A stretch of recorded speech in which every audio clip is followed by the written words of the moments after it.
So hi everyone, welcome back to another video, and today we're going to be starting with Cambridge IGCSE Chemistry Paper 2 Multiple Choice May June 2024 and Paper 23. ठीक है, so before starting this paper, I'd like if you guys just get hold of a paper and a pencil, and before I tell the answers to you guys should write the answers yourself so that you guys are sure about your answers and you know how your preparation is going. ठीक है, it's going to be really helpful for you if you write it yourself before I tell. ठीक है, so let's get started. The first question says sodium chloride is a liquid at 900 degrees Celsius. ठीक है, they have told us about कि इस temperature पे 900 degrees Celsius पे sodium chloride, which is a salt, is going to be a liquid. Which row describes the arrangement and the motion of particles in sodium chloride at 900 degrees Celsius? देखें, अभी उन्होंने बताया कि 900 पे वो liquid है, तो 900 पे उसकी arrangement और उसकी motion कैसी होएगी? It's obviously going to be the arrangement and motion of particles in liquid, because at 900 sodium chloride is going to be a liquid. ठीक है, so if I recall what the arrangement of particles is in a liquid, basically particles are disorderly arranged, irregularly arranged, something like this. ठीक है, the arrangement is very random and disorderly. Whereas in compared to solids, solids are regularly arranged, something like this.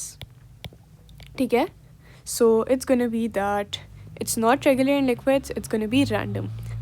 अच्छा, motion of particles vibrate about their fixed positions. ठीक है, in liquids देखें particles fixed positions पे नहीं होते. देखें, this is the property of solids. Solids में particles are at their fixed positions and they vibrate. But in liquids, particles are not at their fixed positions. Particles can move freely. ठीक है, the particles can move randomly in any direction they want throughout the liquid. So it's not going to be about fixed position. It's going to be move randomly. ठीक है, vibrate about their fixed positions. No, they move randomly. So hence it's going to be option D. Hydrogen chloride gas HCl reacts with ammonia gas. ठीक है, this is your hydrogen chloride gas and it reacts with your ammonia gas to form solid ammonium chloride. ठीक है, this is the compound we are forming. The apparatus is set up as shown. After a few minutes, a white cloud of solid ammonium chloride forms where the two gases meet. ठीक है, अच्छा, leave everything. Try to understand what I'm going to explain you now. देखिए, this is your cotton wool. ठीक है, and this cotton wool is soaked in HCl gas, hydrogen chloride gas, and this is your cotton wool, and this cotton wool is soaked in ammonia gas, NH3 gas. ठीक है, until now it should be clear. अब होता यह है कि देखें, ammonia gas and hydrogen chloride gas, they both react together to form ammonium chloride. अब यहाँ से hydrogen chloride gas travel कर रही है from this direction, from the left hydrogen chloride gas is traveling, and from the right side ammonia gas is traveling. देखें, अब हम देखते हैं कि over here at this position the compound ammonium chloride is formed. Now the problem is, देखें, ammonia gas ने इतना ज़्यादा distance travel किया from here to here. ठीक है, this is a greater amount of distance, जबकि hydrogen chloride ने small amount of distance travel किया. अब ऐसा क्यों है? Do anyone of you know that why ammonia has traveled less distance whereas hydrogen chloride has traveled more distance? Ammonia has traveled more distance but hydrogen chloride has traveled less distance in the same amount of time. For example, I say this was done in 5 seconds. तो 5 seconds में ammonia ने in this test tube इतना distance travel कर लिया, क्योंकि hydrogen chloride ने सिर्फ इतना किया. Why? Because of the MR. Ammonia का MR होता है N, देखें, NH3, 14 ammonia और 3 hydrogens. Hydrogen एक 1 होता है, so it's going to be 14, 15, 16, 17. Ammonia is 17.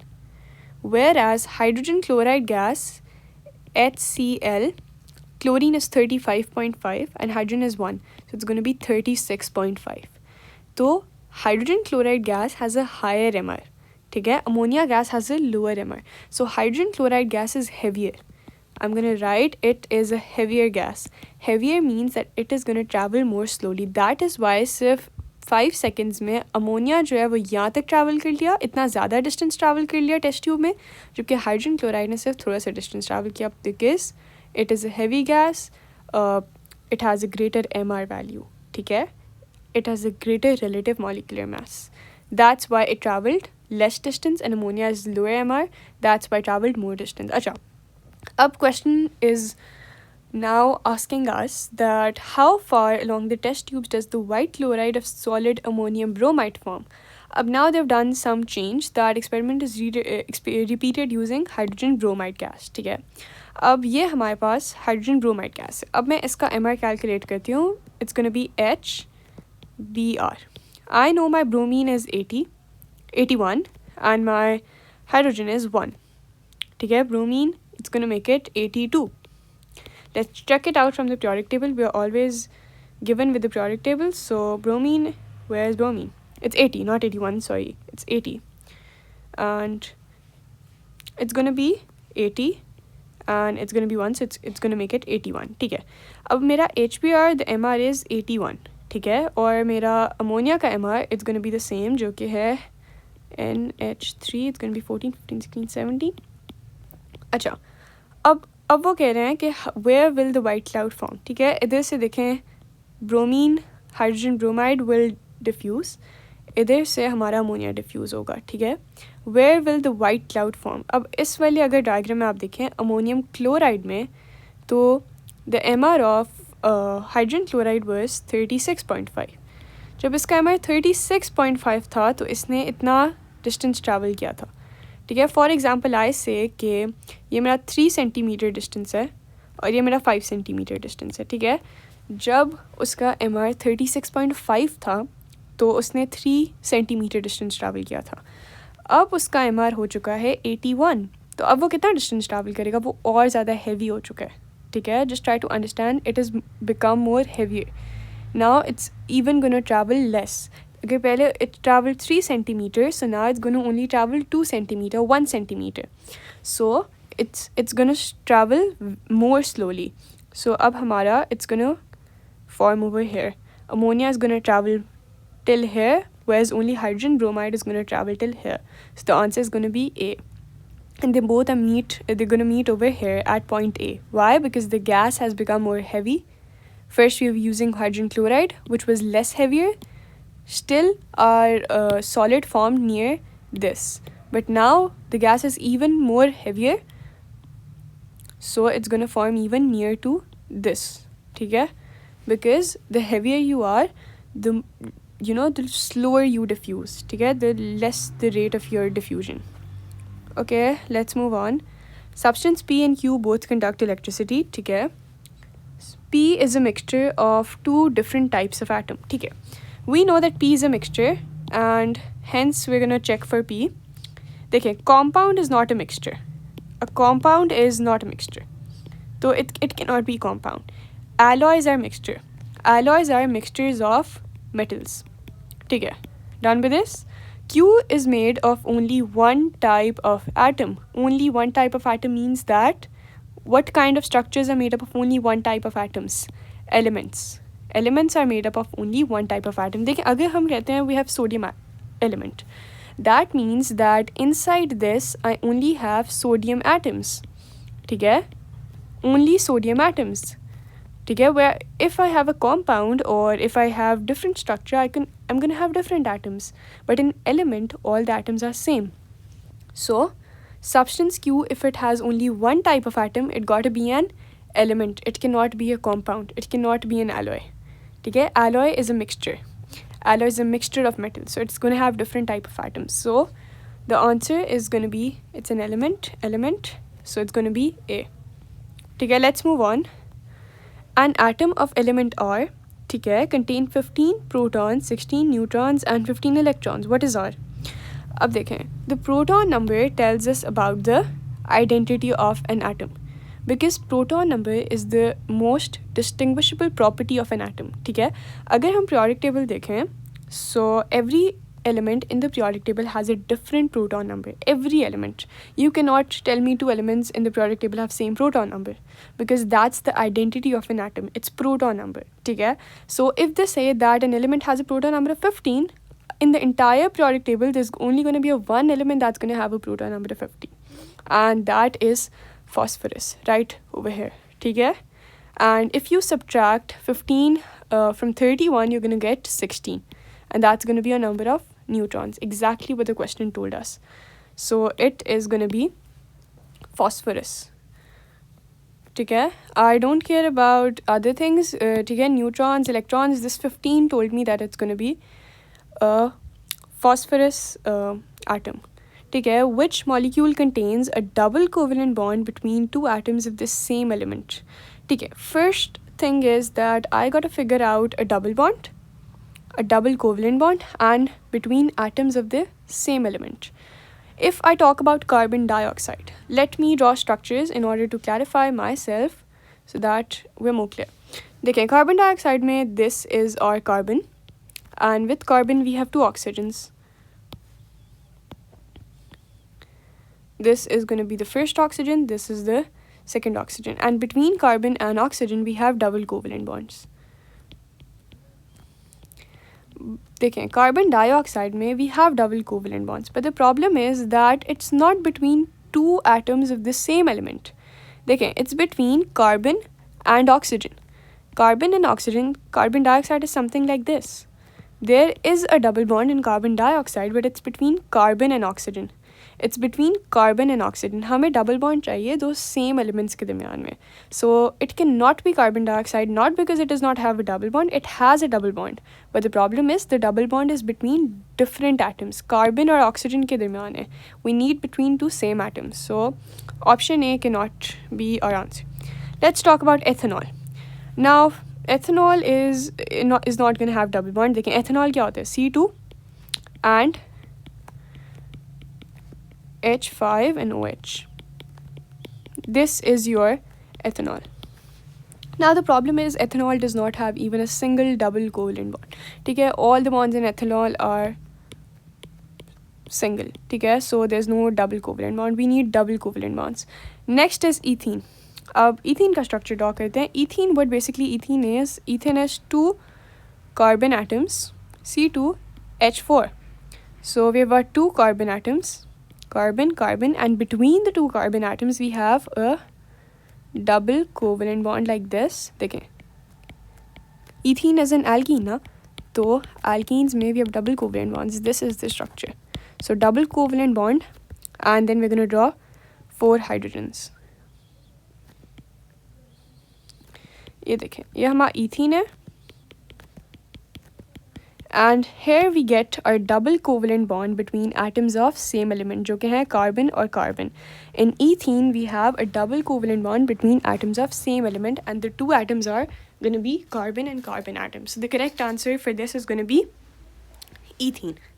So it's got to be option C. Okay, let's move on. Silicon oxide, IV oxide, is covalently bonded compound. ठीक है? Which statements are correct? Number 1, silicon atoms form 4 single bonds in silicon IV oxide. अब देखें, जो silicon है ना, it has a valency of 4. What do I mean by a valency of 4? That silicon can form 4 covalent bonds. ठीक है, देखें carbon जो है ना और सिलिकॉन एक ही ग्रुप में है. एक ग्रुप का मतलब है दोनों की वैलेंसी कितनी है? It's gonna B 4. कार्बन की भी 4 है और सिलिकॉन की भी 4 है. Silicon can form 4 covalent bonds. ठीक है, silicon can form 4 covalent bonds. अब सिलिकॉन जो है इन silicon IV oxide, it is going to be a giant structure, so I cannot draw a molecular structure, but just for your understanding I'm drawing it. One silicon is covalently bonded. These are the covalent bonds. देखिए giant structure में it's not like the normal structure we draw, is bonded to 4 oxygen, something like this. 1 2 3 4. Did you understand this? One silicon is covalently bonded to 4 oxygen in silicon oxide.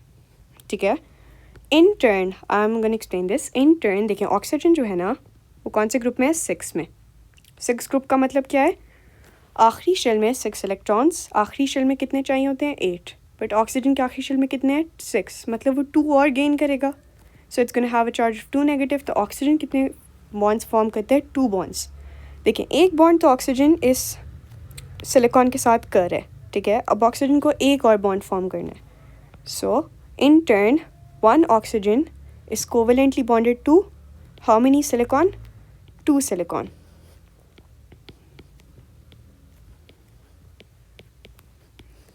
I'm just drawing this structure for you guys to know. और अब एक silicon फिर से कितने oxygen से covalently bonded होगा? 4. So it's going to have 4, 1, 2, 3, 4, and the structure will continue. 1, 2, 3, 4, 1, 2, 3, 4, 1, 2, 3, 4. That is how a giant structure is made. In silicon IV oxide, remember, one silicon covalently bonded to 4 oxygen. In turn, one oxygen covalently bonded to 2 silicons. Okay, that's a rough structure I've drawn of silicon IV oxide to make you guys understand. Acha. Silicon atoms form 4 single bonds in silicon IV oxide. That's correct. That's what I've explained to you. Oxygen atoms form 2 double bonds in silicon IV oxide. देखें, oxygen atoms double bonds नहीं form करते. They're forming 2 single bonds with silicon. ठीक है? So option 2 is going to be incorrect. अच्छा, silicon IV oxide has a high melting point. देखें, above they told us that it is covalently bonded. It is covalently bonded, which means that, एक second. अच्छा, covalently bonded means that either it can be an ionic नहीं, either it can be a simple covalent structure or a giant covalent structure. अब देखें, we have 3 giant covalent structures in our syllabus. ठीक है? One is diamond, other is graphite, and silicon IV oxide. ठीक है? So you should know that silicon IV oxide has to be a giant covalent structure. देखें, अगर आपको नहीं पता, if you have not studied the syllabus, if you don't know it that silicon IV oxide is a giant covalent structure, then you might not think that it has a high melting point. You might think that it is a simple covalent structure. You might think it has a low melting point. क्योंकि simple molecular substances, simple covalent structures जैसे carbon dioxide हो गया, nitrogen gas हो गई, oxygen gas हो गई, they have very low melting points. But silicon oxide, though it's a covalent structure, but the problem is it's a giant covalent structure. So it's going to have a high melting point. This is correct. And silicon IV oxide contains 1 silicon atom and 4 oxygen atom. Acha, contains 1 silicon and 4 oxygen. That's incorrect. क्योंकि देखें, SiO2, that's the formula. And how does this formula arrive? अब देखें, it contains, यहाँ पे लिखा है 1 silicon. It does not contain 1 silicon. It contains 2 silicon. देखें, if you look carefully, देखें, there are 2 silicon and 4 oxygens. 1, 2, 3, 4. 2 silicons and 4 oxygen. देखें, 1 silicon bonded to 4 oxygen and 1 oxygen bonded to 2 silicon. So the formula is Si2O4. और जब हम इसको cutting करते हैं and write the empirical formula, तो it becomes SiO2. ठीक है? That is what I wanted to explain you. The formula is Si2O4. This is the molecular formula. But when we cut it down to 1 times 2 to 2 times 2, it's going to become SiO2. So this one is also incorrect. So it's going to be 1 and 3. Asha, the equation for the reaction of iron 3 oxide with carbon monoxide is shown. ठीक है? What is the percentage yield of iron when 16.8 grams of carbon monoxide reacts completely with iron oxide to form 8.96 grams of iron? अब this is a tricky question. ठीक है? सबसे पहले हमें क्या दिया हुआ है? हमें दिया हुआ है mass. This is the mass of carbon monoxide. From mass, we can calculate the moles of carbon monoxide. ठीक है? As we know that mass is moles is equals to mass over mR. देखिए mass हमारा 16.8 है, and the mR of carbon monoxide is going to be carbon plus nitrogen, which is going to be 28. ठीक है? So it's going to be 16.8 जो कि उसका mass है over 28 जो कि उसका mR है, and that's going to give you moles. We can do it on our calculator. If we could open it with 16.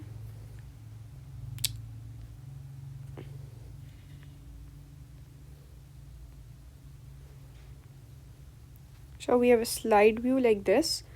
Asha, what were we doing? It was 16.8 divided by 28. So it's going to be 16.8 divided by 28. And that's going to give us 0.6 moles. अच्छा देखिए, अब हमारे पास आ गए हैं 0.6 moles of this carbon monoxide. ठीक है? When we have 0.6 moles of carbon monoxide, अब हमें iron के moles चाहिए. Why do we need the moles of iron? Because देखें, what we are given with is iron 3 oxide to form this mass of iron. ठीक है? अब वो हमें बता रहे हैं कि we have form this mass of iron, ठीक है, but in reality the mass is gonna be different, ठीक है, थ्योरेटिकल यील्ड और एक्चुअल यील्ड में डिफरेंस होता है. तो this is the actual yield we have got, but we have to calculate the yield in theory, मतलब on paper we have to calculate the yield. So it's got to be, देखें अब हमारे पास carbon monoxide के moles आ गए जो कि 0.6. अब हम एक मोल रेशियो फॉर्म करेंगे. मोल रेशियो किस तरह फॉर्म करेंगे? इट्स गोना बी,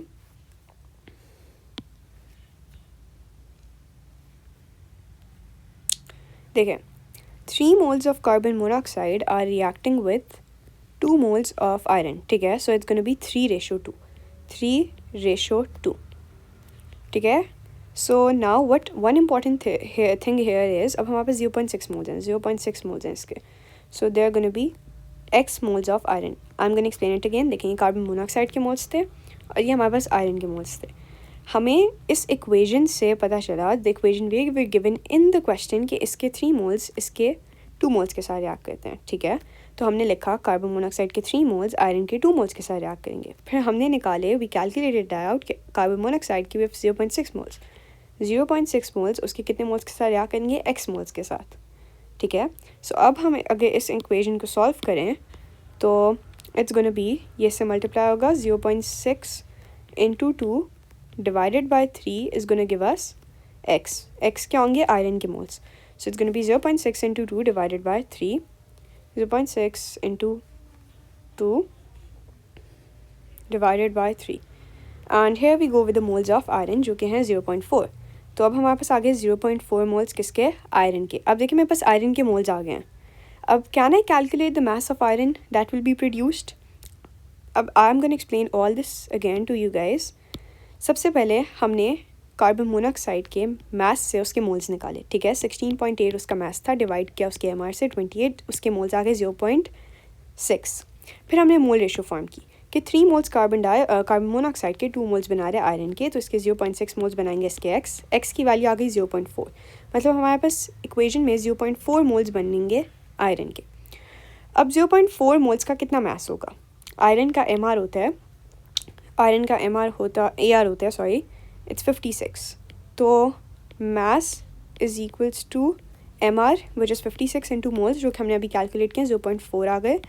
तो 0.4 multiplied by 56 and that's gonna give you 22.4. देखिए अब हमारे पास 22.4 क्या है? It's the mass of iron. But उन्होंने हमें कहा है कि हमारा इतना मास बन रहा है. आई एम गोना रिपीट इट. देखें हमने कैलकुलेट किया है कि अभी के हमारा आयरन का मास बन रहा है 22.4, but what the question has told us that we are forming 8.96 mass of iron, ठीक है. What the question is telling us that we are forming 8.96 mass. मतलब there is some kind of problem. हमारी जो actual yield आ रही है वो बहुत कम आ रही है. हमारी थ्योरी में यील्ड आ रही थी 22.4 जो कि हमने अभी कैलकुलेटर पे कैलकुलेट किया, but actual yield which is coming is 8.96. तो मतलब हमारी परसेंटेज यील्ड कितनी होगी? 8.96. ये हमारी एक्चुअल है. हमारी थ्योरी में जो आ रही है जो कि है 22.4 into 100%. I am gonna repeat it. ये देखें, this is the yield that we got in reality, but unfortunately we had to get this yield. मैंने moles calculate किए, मैंने उनसे MR calculate किया, everything I calculated, and I found out that I had to get 22.4, but I didn't got it. In reality I got this much mass of iron, whereas I should have gotten this much mass of iron. तो कितनी में yield होगी? My theoretical over my actual into 100. So 8.96, it's going to be 8.96 multiplied by 100 divided by 22.4, and we are going to get 40%. So matlab my percentage yield is going to be 40%, which is going to be option B. I hope you understood this question. ठीक है, let's move on. Next is also about moles. ठीक है, what is the volume of 14.5 grams of gaseous butane at RTP? हमें volume find करना है 14.5 grams का. अब देखें 14.5 ग्राम्स क्या है? हमारे पास मास है, and when we have the mass we can easily find the moles. ठीक है, ये हमारे पास मास है और हम इसे मोल्स फाइंड करते हैं. ब्यूटेन है हमारे पास, के ब्यूटेन है, So C4H10, सबसे पहले let's find out the MR. It's going to be 4 into 12, carbon is 12 plus 10. So it's going to be 4 into 12 plus 10. That's going to give us 58. अच्छा, अब हमारे पास 58 आ गया इसका MR. अब MR हमारे पास है और हमारे पास देखें उसका मास भी दिया हुआ है. मास है 14.5. तो मोल्स आ जाएंगे. Moles is equals to mass over MR. Mass कितना था? 14.5 और MR आया 58. सो इससे हम इसके मोल्स कैलकुलेट करते हैं. 14.5 over 58.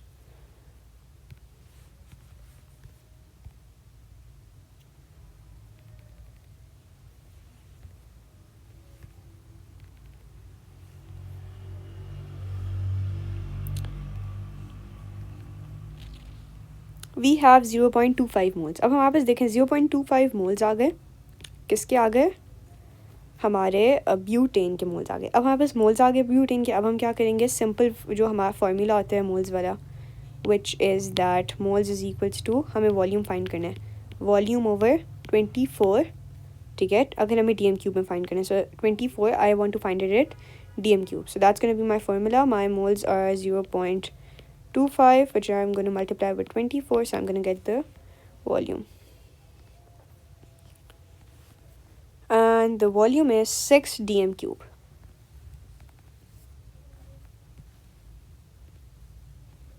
Acha, now we have got the volume, which is 6 DM cube. A problem is that यहाँ पे the examiner, to confuse us, has given the volume in cm cube. So don't select this option, please. It might confuse you. The volume is going to be 6 dm cube. क्योंकि हमने 24 लिया था अपने denominator में. 24 is for dm cube. अच्छा, let's move on. Aqueous copper sulfate is electrolyzed using copper electrodes. ठीक है, ये हमारे पास electrolysis है. ये हमारा पॉजिटिव एनोड है. Label it out. ये हमारा नेगेटिव कैथोड है. अच्छा, describe which statement describes what happens during the electrolysis. अच्छा, the problem is that अब हमने इस electrolysis में ना copper electrodes ले लिए.